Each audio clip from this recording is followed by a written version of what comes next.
2026년 2월 파나마에서 믿기 힘든 일이 벌어졌습니다. 파나마 대법원이 지난 27년 동안 파나마 운하의 양쪽 대문을 지켜온 중국 기업을 보고 나가라 라고 판결을 내렸습니다. 중국은 바로 파나마에 대한 모든 투자를 끊겠다고 하면서 격분을 했죠. 북미 남미 대륙 사이를 잇는 조그마한 이 나라를 갖고 왜 중국이 그렇게 신경 쓸까요? 단순한 법적인 분쟁? 거기서 그칠 일이 아니에요. 파나마가 고래 사이에 낀 새우처럼 미중 패권 전쟁의 최전선이 된 이유 같이 알아보시죠.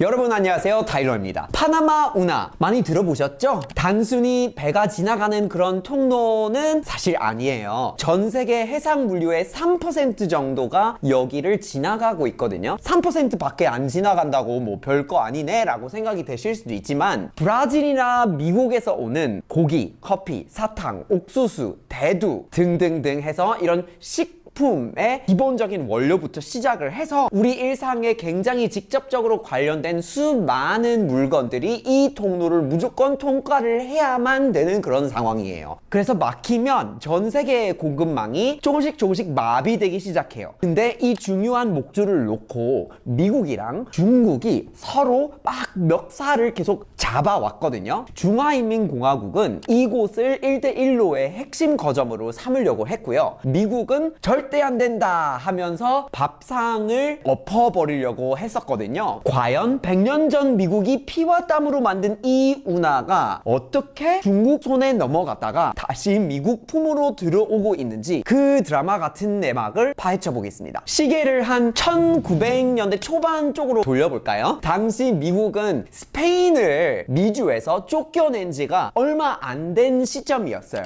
쿠바에서 전쟁을 해가지고 스페인 나가라 하고 이렇게 했었죠. 북미 또는 미주 지역에서 가장 힘센 국가의 자리를 이제 미국이 막 잡고 있는 시점이 됐던 거고요. 그때 대통령이 테디 루스벨트였는데, 나는 파나마 지협을 차지했다. I took the isthmus 라고 이런 발언을 했었어요. 말 그대로 산을 깎고 정글을 태워가지고 미국의 온갖 힘을 활용을 해가지고 그 태평양하고 대서양을 잇는 물길을 뚫어버린 거예요. 그래서 공사 도중에 사실 말라리아라든지 황열병이라든지 열대의 어떤 지역에서 생기는 질병들 있잖아요. 한 2만 명 정도가 그런 질병 때문에 죽었다고 하더라고요. 하지만 미국은 다이너마이트를 활용을 해가지고 그걸 쏟아부으면서 기어이 이렇게 완공을 하게 되는데요. 그리고 미국 경제, 미국 사람들한테 파나마 운하는 아주 특별하고 굉장히 중요한 인프라가 되기 시작했어요. 미국이 국가로서 세계로 점점 뻗어나가기 시작하는, 그 제국의 길을 이제 걷기 시작하는 자존심의 상징이 되기도 했고요. 실제로 미국은 원래 군사력이 동쪽에 주로 있었어요. 그런데 군사력을 태평양 쪽으로 보낼 수 있게, 슬슬 그걸 보내기 시작할 수 있게 해준 기회, 즉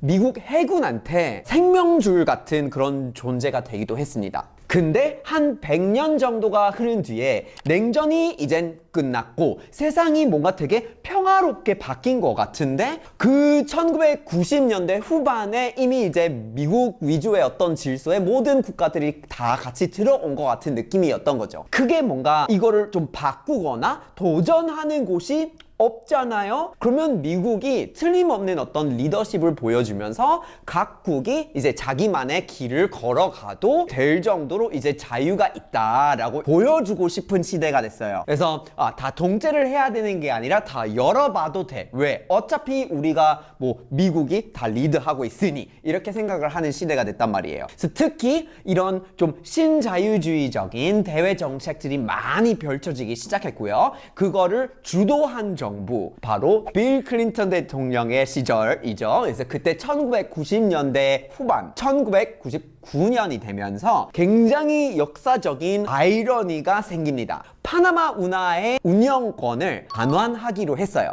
그래서 원래 되게 길게 그거를 이제 공동으로 운영을 하는 게 있었는데 1999년에는 완전히 반환을 하기로 결정을 한 거예요. 그래서 파나마 땅에 들어가가지고 만든 거를 이제 완전히 온전하게 돌려주겠다는 거예요. 사실 이미 그 땅을 예전에 돌려주기는 했었는데 운영권은 아직 공동으로 유지를 하고 하고 있었던 거죠. 시설은 미국이 계속 좀 어떻게 보면 군사적으로 지키려고 하겠지만 운하의 운영과 그거에 따른 여러 가지 번영을 이제 온전히 이제 파나마가 가져갈 수 있도록 반환을 하는 게 목표였던 겁니다. 그리고 그렇게 해서 파나마 운하의 입구랑 출구를 지키는 항만이 있죠. 이 항만들의 운영권도 이렇게 매물로 나오게 됩니다. 요거는 1997년에 영국에서 중화인민공화국으로 반환된 홍콩에 있는 허치슨 완포아라는 기업이 가져가게 됩니다. 그래서 지금이랑 다르게 당시의 홍콩은 50년 동안 중화인민공화국 그리고 공산당의 개입으로부터 자유로울 거라는 약속이 있었고요. 그게 반환 조건이었습니다. 그래서 중화인민공화국이 점점 서양과 무역을 더 하게 될 것 같은 분위기이기도 했어요. 그렇게 하게 되면 언젠가는 좀 민주화를 하거나 나라가 좀 열릴 거라는 믿음들이 당시에 굉장히 굳건히 있었던 시대였습니다. 물론 당시 미국 의회랑 군부에서는 중국군과 연결이 될 수도 있는 기업한테 미국 무역 숨통을 잡고 있는 그 자리를 좀 준다? 이건 좀 위험한 일인데 라고 분석을 하고 있었음에도 불구하고 그렇게 이루어지게 됐고요. 우려를 많이 표현을 하기는 했지만 결국 그때 당시 그 시절에는 세계 질서가 하나가 되었다. 이젠 냉전 같은 어떤 갈등들, 체제의 갈등, 서로 싸울 일이 다 끝났다 라고 믿고 있었던 시대였어요. 그래서 미국이 이젠 이겼으니까 뭐 UN도 있지, 세계 무역기구도 있지, 세계 보건기구 있지, 이렇게 이제 미국 주도 하에서 만들어진 국제기구들이 시스템을 지배하고 있다 보니까 모든 나라가 조금씩 참여만 하면 더 미국이 만들어 놓은 틀 안에 들어올 수 있을 테니 걱정할 거리가 없다. 이런 세계관을 또한 클린턴 정부가 확실하게 갖고 있었던 거고, 그게 굉장히 많은 나라도 같이 공유를 하고 있는 관점이기도 했어요. 냉전은 끝났다. 중화인민공화국을 이제 자본주의 시장에 연결을 하면 점점 깊숙이 끌어들일 수 있을 거고, 그 나라도 결국 우리처럼 자유로워질 것이다. 이른바 이제 신자유주의의 어떤 국제 질서가 흔들릴 수 없으니 참여하고 관여를 같이 하는 이런 정책들 위주로 대외 관계를 구성을 하게 됩니다. 연결을 하고 또 연결을 하고 참여를 시키고 또 참여를 시키고, 이런 맥락에서 파나마한테 다시 운영권을 주고 그리고 매물이 나오고 여기서 홍콩에 있는 기업이 여기에 참여하게 됩니다. 시장이 연결이 되면 상호 의존이 생기면서 경제가 꼭 번영이랑 평화로 이어질 거다. 이렇게 믿었던 거죠. 그 시대에 신자유주의의 거대한 낙관이 있는 거고, 우리가 지금까지 알게 된 거는 그 낙관에 따라서 미국 내에 있는 많은 제조업 그리고 중요한 특수업체들까지 다 이렇게 해외로 조금씩 흘러나가도 좋다라고 생각했던 이유가 바로 그거였습니다. 그래서 미국 그리고 서양도 그 믿음에 따라서 안보 논리보다는 경제 논리를 택하게 된 거예요. 결국 그렇게 미국이 90년대 후반에 선택했던 방향이 27년 뒤인 요즘 부메랑처럼 다시 후회로 돌아오게 된 거예요. 그런 신자유주의의 낙관이 어떤 대가를 초래하게 됐는지를 2017년이 되면서 매우 명확해지기 시작했어요. 파나마가 중화민국인 대만하고 원래 국교가 있었어요. 하지만 이때 반교를 하고 중화인민공화국인 중국과 수교를 맺으면서 전격적으로 중국의 1대1로라는 프로그램에 합류하게 됩니다. 그리고 바로 기다리고 있었다는 듯이 중국 쪽에서는 어마어마하게 막대한 자본을 가지고 쏟아붓는 거예요. 막 투자를 해요. 그래서 항구를 확장을 했지, 또 다리를 놨지, 그리고 파나마를 중남미 진출을 위한 어떤 전초기지로 이렇게 만들기 시작했던 거예요. 거기까지만 봤을 때 그래, 너무 좋잖아요. 무역을 해야 되는데 무역시설이 좋아지면 뭐가 나빠요? 뭐 확장이 되는데 더 뚫리는데 그러면 더 무역이 이루어지고 좋잖아요. 근데 미국의 정보 당국이 있죠? 거기서 완전히 경악한 겁니다. 운하 주변에 중국 국기가 막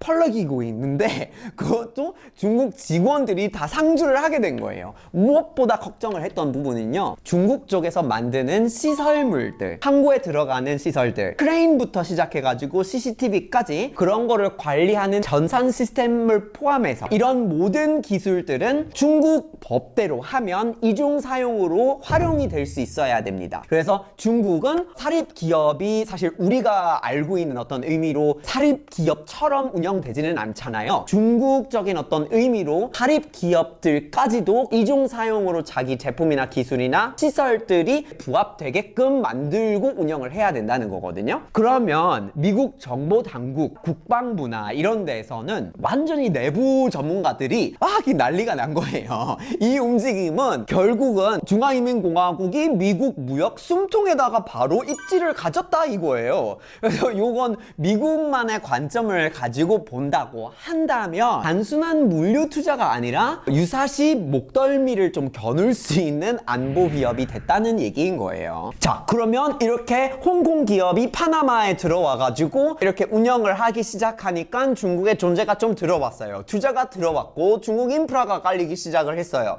그리고 그거를 이제 미국의 어떤 뭐 국방부나 이런 안보 관련해서 일을 하는 전문가들 사이에서 난리가 난 건데, 근데 사실 인프라 투자를 한다고 무역이 좋아진다고 거기서 뭐가 난리냐, 사실 여기 더 맥락이 있긴 있어요. 그래서 2017년에 항구를 가지고 확장하는 것만은 있지가 않아요. 다른 움직임들도 두루두루 같이 보면서 그런 분석이 나오는 건데, 거시적인 맥락에서 중국의 움직임들이 같은 그림을 계속 확인시켜주고 있었던 거예요. 안보에 있어서 걱정할 만한 게 있다고. 홍콩 기업이라고 말씀을 드렸죠. 홍콩 기업은 원래 SAR라고 특별자치구에 있는 지역인 거잖아요. 원래 영국의 영미법처럼 운영되는 곳이고 우리가 서양권에서 알고 있는 권리가 보장되는 지역이에요. 그래서 홍콩 기업은 홍콩에 있으니까 그렇게 이제 1997년 방한 조건에 맞추어 가지고 중화인민공화국의 영향을 한 50년 동안에 받지는 않겠지,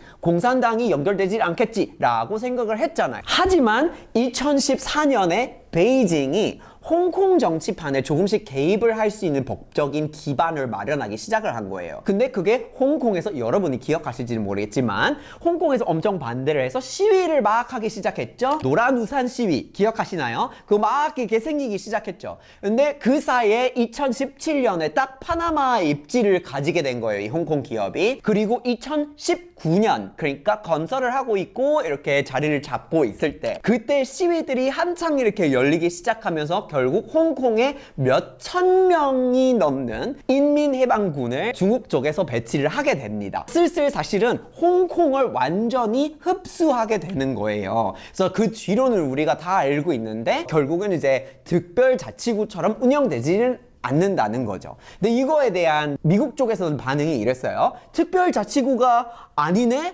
홍콩 SAR이라고 하는데 홍콩 특별자치구라고 해서 거기서 특별히 세계적으로 무역을 하면서 여러 가지 득혜를 주는데, 그리고 관세를 따로 하는데, 근데 거기서 이제는 완전히 직접적으로 관여를 하는 거면 SAR 특별자치구 빠지면 그냥 중국이 아니냐? 그냥 중국처럼 관세를 하는 게 아니냐? 중국처럼 기업들이 운영되는 게 아니냐 하고 이렇게 반박을 했던 거예요. 근데 결국 뭐 상황이 이렇게 지속되는데 글로벌 기업들이 조금씩 홍콩에서 문을 닫고 나왔죠. 왜냐하면 중화인민공화국에서 홍콩까지 적용되는 새로운 국가안보법을 도입했기 때문이에요. 기업들까지 해가지고 그들도 이중사용으로 중화인민공화국이나 공산당이 연결이 될 수 있어야 된다는 거죠. 결국 이게 무슨 말이냐면, 파나마 항구 운영하는 기업은요, 그냥 홍콩 기업, 그러니까 온전히 아무런 관련이 없는 기업, 이렇게 바라볼 수 있는 거는 아니었던 거죠. 사립 기업으로 바라볼 수 없게 되는 아주 큰 맥락이 있는 상황 속에서 미국이 갑자기 허걱해가지고 너무 많이 넘겼네? 이렇게 하게 된 거예요. 그런 큰 흐름이 이렇게 있으니까 숨통의 자리를 잡은 거 보니까 결국 미국은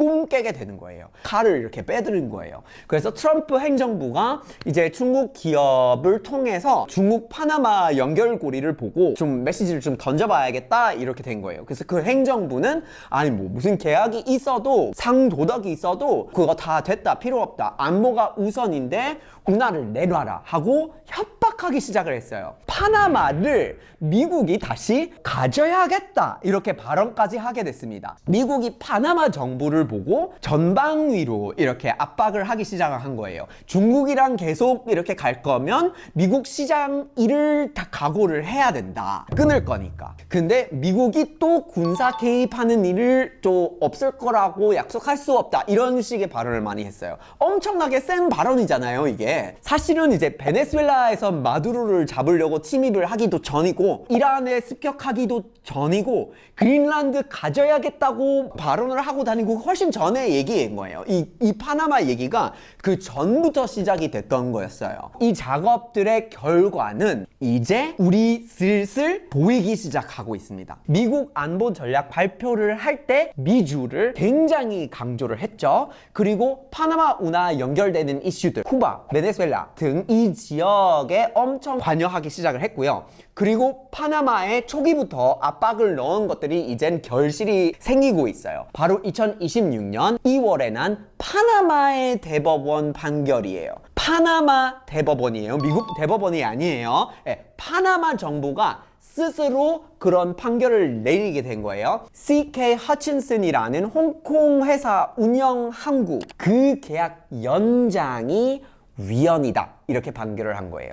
기존 계약 파괴가 아니고 기존 계약 연장을 못하게끔 헌법상의 판결을 내려서 나가라 라고 하는 거죠. 표면으로 봤을 때는 법리적인 어떤 해석을 했을 뿐이지만 사실상 미국의 압박에 따라서 파나마가 백기를 든 거예요. 심지어 판결이 파나마에서 난 뒤로 바로 파나마 정부도 중국 기업 관계자들을 보고 바로 떠나질 않으면 강행할 거다 하고 뭐 여러 가지 압박을 바로바로 넣기 시작했다는 얘기도 있어요. 그래서 중국 쪽은 아니 이게 부당한 처사가 아니냐 하고 이렇게 지적을 했죠. 그리고 파나마에 뭐 신규 투자 안 하겠다 전면적으로 중단하고 이렇게 보복을 했지만 이미 되돌릴 수 없는 판이 돼가지고 대세를 좀 기울여진 상황이었어요. 그래서 미국이 이제 잃어버렸던 20세기의 업적을 이렇게 해가지고 21세기에 우리가 지금 막 새로 보고 있는 현실주의, 힘겨루기의 이런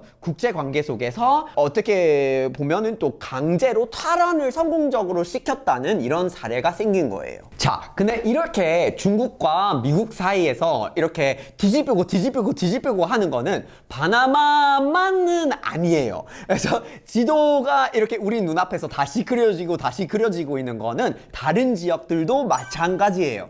유럽 연합 국가 이탈리아 사실 최근에 올림픽도 있었고 너무나 유명한 나라인데 여러분이 모를 리가 없으시잖아요. 이탈리아는 G7 국가 중에서 유일하게 중국의 1대1로 프로그램에 가입을 했던 곳이거든요. 그러니까 중국 투자를 받고 시설을 연결을 하면서 점점 중국 위주의 세계 질서에 가까워져도 좋다라고 판단을 한 적이 있다는 거예요. 이탈리아가 자기의 국익에 맞는다라고 생각을 했어요. 하지만 그러다가 얻은 건 없고 잃은 것 뿐이다 라고 하면서 4년 만에 공식 탈퇴 선언을 해버린 거예요. 그래서 아시아는 또 이렇게 뒤집힌 것도 있습니다. 바로 필리핀 사례예요. 필리핀은 전임 두테르테 대통령 때는 사실 중국 쪽이랑 굉장히 친했고요. 완전 미국을 좀 등지고 그렇게 하고 있다고 할 정도였어요. 그래서 대규모 철도 사업도 유치를 하게 되면서 중국 인프라 투자도 받고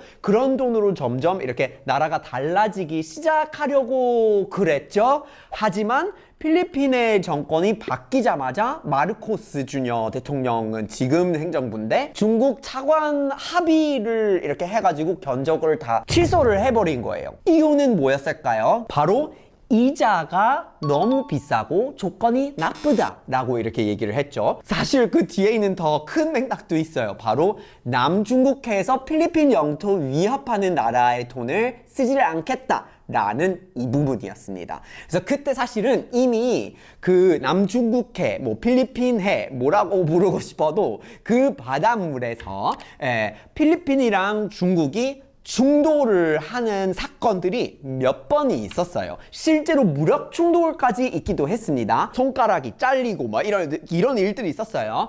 그래서 필리핀은 결국 중국 대신 일본이랑 미국 자본을 선택하게 된 거거든요. 파나마, 이탈리아, 그리고 필리핀 이 나라들의 공통점을 보면요, 한때 중국의 매력을 느끼고 질서적으로 좀 그쪽으로 넘어가려다가 국익을 다시 이렇게 추구하는 과정 중에서 의견을 바꾸고 그게 오판이었다 하고 취소를 하고 또 이렇게 바꾼 거예요. 그래서 이제 돈 준다고 넙죽 받지 않겠다라고 이렇게 결론을 내린 거예요. 파나마, 이탈리아, 필리핀 결국은 이게 미주, 유럽, 아시아 개도국이든 선진국이든 다양한 국가들이 그런 공통된 경험을 갖고 있다라는 얘기인 것 같아요. 결국 경제는 그냥 경제만으로 볼 수 없다고 깨달은 것 같습니다. 돈 뒤에 숨겨진 안보 청구서가 얼마나 무시무시할 수 있는지 느낀 것 같아요. 자, 오늘 우리가 이렇게 테디 루즈벨트가 이제 파나마 운하를 뚫고 클린턴 시대의 낙관론이 이제 그걸로 이제 넘겨지고 또 2026년에 미국이 다시 이제 파나마의 운영권을 이렇게 중국으로부터 독립을 시키고 그런 드라마를 같이 살펴봤는데요. 결론은 근데 뭘까요? 세계 질서, 이 지정학이라는 세계 질서에서 완전한 중립 또한 영원한 관계라는 게 없다는 거예요. 그게 자꾸 바뀐다는 거예요. 그래서 힘이 빠지면 뺏기고 힘이 생기면 되찾아올 뿐이에요. 파나마나 이탈리아, 필리핀은 그나마 다행인 게 투자를 좀 여러 군데에서 받을 수 있는 상황이니까 이건 좀 아니다 했을 때 다른 대안을 꺼낼 수 있는 거 있었던 거잖아요. 다양한 나라랑 관계를 가질 수 있었으니까 이렇게 선택권이 생긴다는 말이에요. 그런데 대안을 두지 않았으면 어떻게 되는 걸까요? 선택권이 없는 나라가 되지 않을까요? 그러면 어떤 느낌일까요? 실제로 사실 그런 사례도 있어요. 중국 돈을 받아서 인프라를 만들다가 국가가 부도가 나가지고 항구의 운영권을 99년 동안 이렇게 뺏겨가지고 그렇게 이제 그 경험을 한 스리랑카도 있고요. 아니면 원하지 않아도 남의 나라 군대의 기지를 자기 땅으로 이렇게 갑자기 들어오는 캄보디아, 그리고 또 국고와 경제가 결국 중국한테 의존을 해서 종속이 돼버리는 파키스탄, 이런 나라들은 대안을 두지는 못하는 순간이 왔기 때문에 선택권, 경제의 힘 또한 자기 국토의 운영권까지 상실하는 경험을 어느 정도 하고 있는 케이스들이 있어요. 이렇게 인프라나 경제적인 주권을 잃어버리는 나라가 맞이하는 비극적인 최후, 그리고 그 사례들이 한국의 지정학적인 어떤 위치 그리고 한국 사회에 의미하는 바가 있을 것 같은데 뭐라고 생각하는지를 한번 다음 편에 다루어 보겠습니다. 그럼 여러분은 대안을 한번 더 둬야 된다고 생각을 하시나요? 선택권은 어떻게 유지를 할 수 있을까요? 뭐 생각하시는 게 어떻게 되는지 궁금하니까 한번 꼭 댓글로 남겨주시고요. 그리고 앞으로 계속해서 함께 타일러볼까요? 끝까지 재밌게 잘 봐주셔가지고 꼭 추천드리고 싶은 영상이 있어요. 요것도 재밌고 요것도 재밌어요.